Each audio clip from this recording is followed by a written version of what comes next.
Hello, thanks for having me. So I've been a bookseller for 13 years, which is also how old King's Books is. King's Books started in 2000, on April 1st, 2000, in Tacoma, and I started in Madison, Wisconsin. I started first at a used bookstore, and then at a new bookstore, which I was working at both simultaneously, which gave me kind of an interesting view of the industry, because usually people are either in new books or in used books.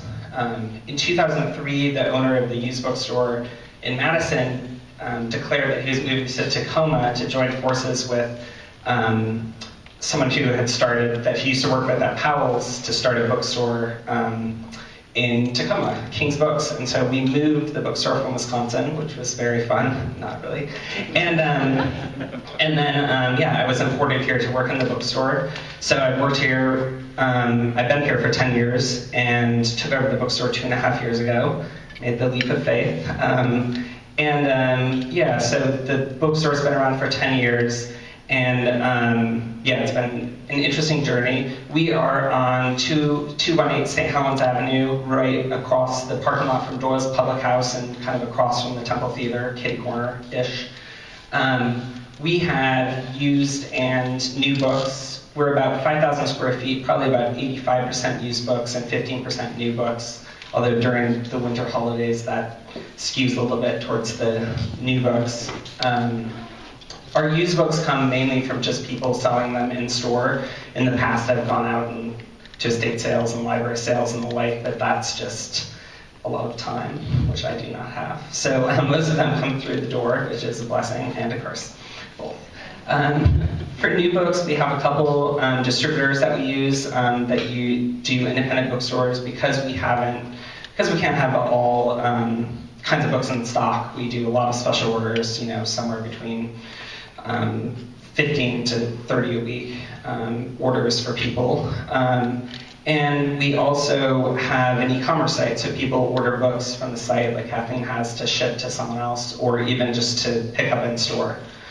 We also sell ebooks through Kobo, which is a company out of Canada, and e-readers. So a lot of our customers make the choice to buy ebooks from us, so we are relevant in the digital world as well as the print and the paper world. We do a lot of events at the store, kind of an insane amount. We have 8 different book clubs, which are all very specific, from like a classics book club to a feminist science fiction book club, a vegan book club, etc. We have a lot of events that happen every month. We have poetry events, one that happens with the Puget Sound Poetry Connection every month that has a featured reader, and then also an open mic, and we have a haiku group newly that's meeting. We have the Cartoonist League of Absurd Washingtonians, and a number of just different events with authors on tour. As far as selecting authors, it's kind of scattershot. I found, like, in Tacoma, hardcover fiction is it's kind of a hard sell. And so I don't do tons of fiction authors unless they have a Tacoma connection. Nonfiction authors seem to work better. We have a fairly political clientele, and so any kind of issue, whether they're agree with it or oppose it, is always a good thing. I like to create a little bit of a discussion and sometimes furor. We have a lot of connections with the art community. We do a couple different events. One is our artist craft fair that happens the weekend before Valentine's Day and the weekend before Thanksgiving. We have over 45 artists and printmakers, soap makers, people who make artisan cheeses and truffles and all sorts of different things. Yarn, people who deconstruct old sweaters to make yarn, just kind of a little bit of everything, so it's always fun. Our big signature event every year is our Ways Goose, which is our letterpress and book arts festival. We have over 60 people who are letterpress printers, bookmakers, paper makers, bookbinders, a little bit of everything, illustrators, etc. And we get funding from the city, from the Arts Commission, to do steamroller printing, where we rent a construction steamroller and make giant art, 3 foot by 3 foot art, with the participation of artists. Those are now actually currently on display in the Woolworth windows at Broadway and 11th. With this year's crop, which is always fun. So that's a little bit of what we do at the bookstore. Are there questions? Financially, how are you staying in business? What's your strategy or business model to be able to continue to survive? Yeah, and it's definitely, I mean, I think being a small business generally, and maybe a bookstore specifically, possibly, is a struggle, and it's definitely through community support. The events are good because they bring people in, both people that are customers already and people that have never been to the bookstore. So, you know, constantly having people come through and have an excuse to buy a book is always a good thing. We also have a membership program for kind of our, you know, people who want to support us. That's like $25 a year, and that kind of helps out. They get a, you know, slight discount, but it helps us out. Overall, I mean, it's definitely kind of a razor-thin thing, and but it's, you know, we've been successful so far, but it's really with the community support, and people always come in, especially with a lot of the organizations that we're in, and, you know, thank me for what I do in the community. And it's like, well, this is a cycle. I mean, we wouldn't be here without the community, so. Do you have children's books, like little kids' books? Yeah, we do. We have a fairly good picture book section and a really good young adult section. That's kind of an exploding. I actually have to move it because it's way too tall for young adults. But yeah, we have a little bit of everything in the store. We get some interesting collections that come through. But yeah, we have children's books and books on nigh every topic. So. If somebody comes in with like 500 books, used books, it must be quite an ordeal to go through and separate the good ones from the bad ones. Yeah, at this point I'm pretty good at it.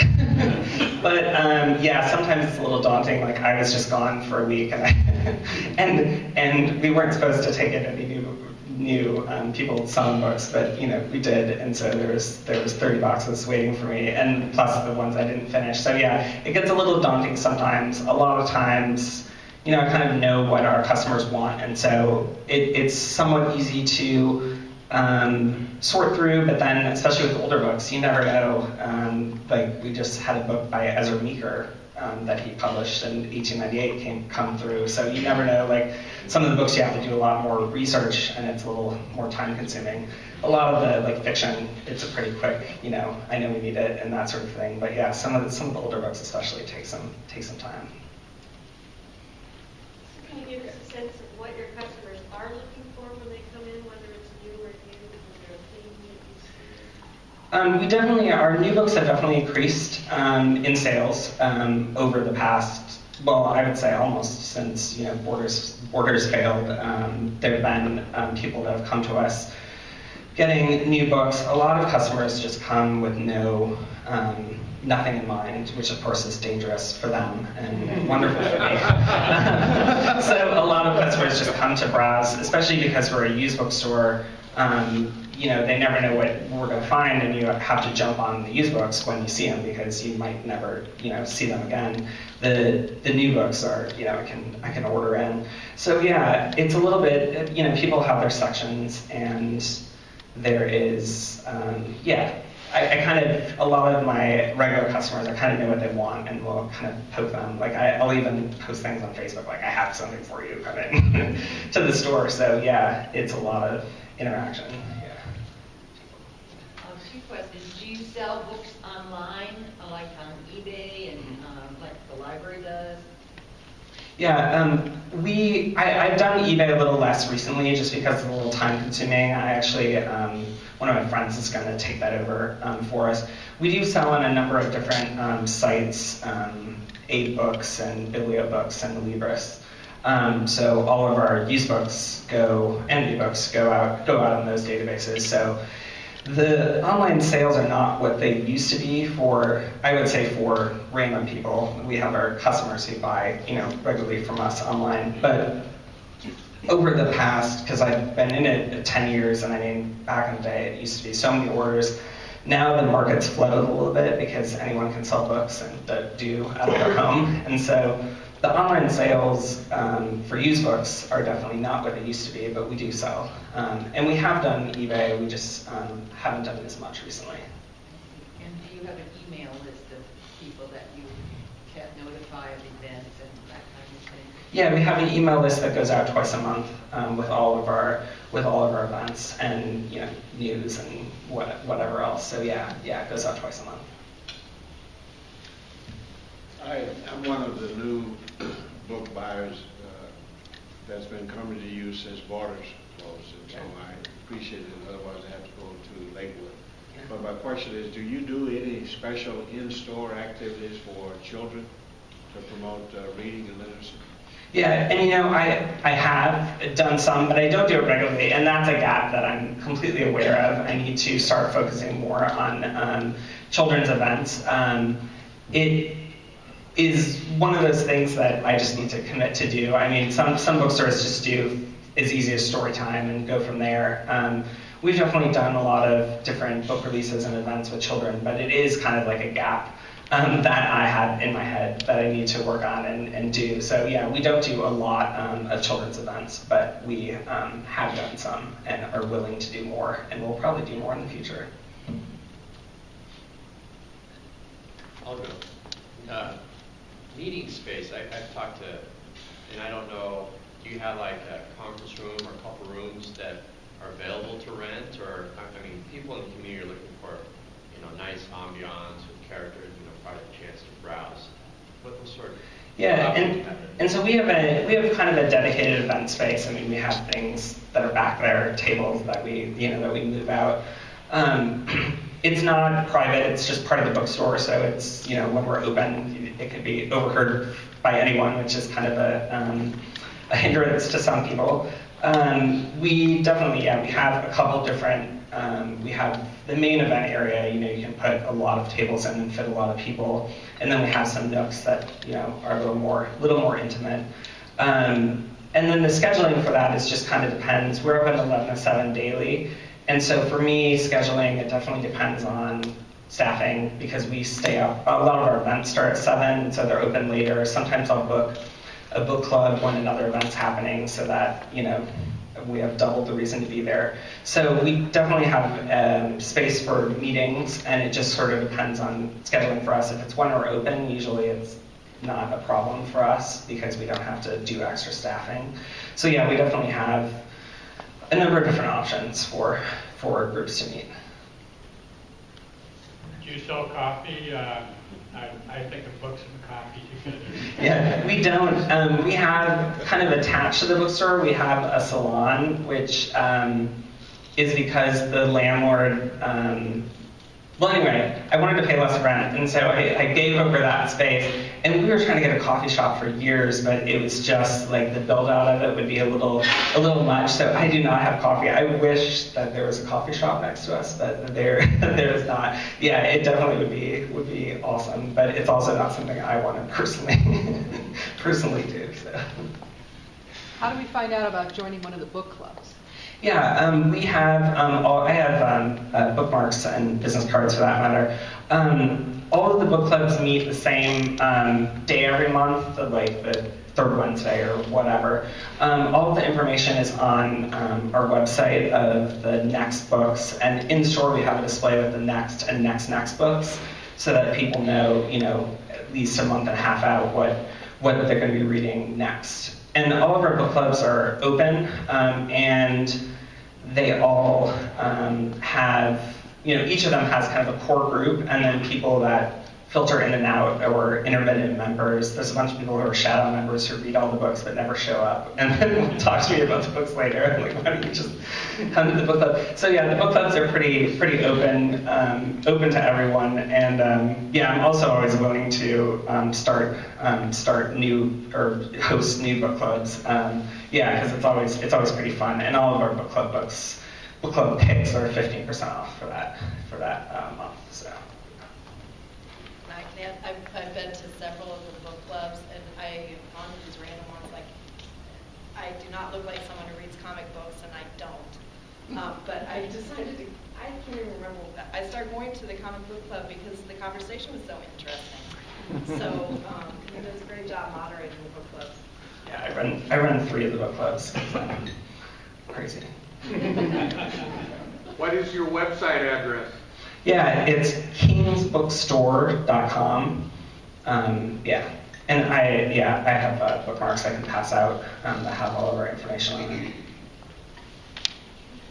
What's the main joy you find in running and owning Kingbooks? It's definitely connecting readers. We have a lot of people who, might be reticent readers, or they're buying a book for, a nephew who doesn't read, or that sort of thing. So it's always finding the book that might open up a world for someone. And so for me, it's definitely connecting people to books, like in an intimate way. A lot of our hardcore readers, you can just kind of put a book in their hand and it's good. But then the people who are a little more challenging, or who want to branch out in a new genre, that's the fun part, because you're potentially impacting intellectually someone, and also trying to get them on the path of reading, because there's a lot of kids, obviously, and adults who just don't read regularly, and so we've kind of cultivated some of those to come back. So that's definitely the joy for me, is kind of getting the opening for someone. One last question. What do you see as the big challenge for you in bookstores? Yeah, I think there's definitely challenges, especially in the digital world.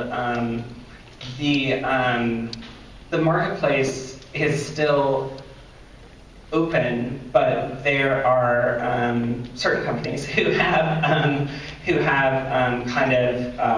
they do things that you can only get through them, like a lot of the ebooks through Amazon, you can only read on their devices, sort of thing. Whereas a lot of the other ebook providers are a little more open source. So that's definitely a challenge. It's interesting because the publishers still haven't figured out how to work with independent bookstores since Borders went down. They started being a lot nicer to us because they lost a giant market share. And so it's kind of an interesting and kind of open world. We're still, everyone collectively, trying to find our way.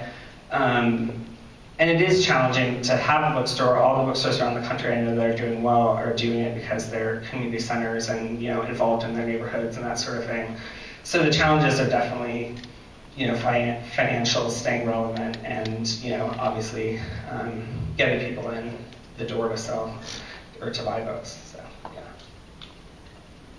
Well, I haven't kept track of your mascot recently. Do you still have the cat?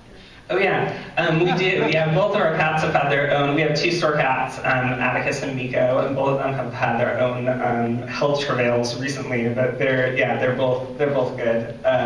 Yeah, there's a lot of people. That's another draw for the bookstore. People come in just to get the cat fix. And then that means they usually stay a while, so they usually buy some books. So yeah, definitely. That's part of the ambiance.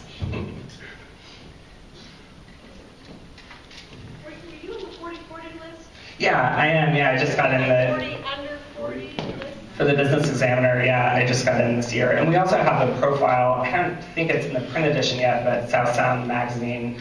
I just saw it online yesterday. Did a profile of us, so it'll be in this next issue. So yeah. Cool.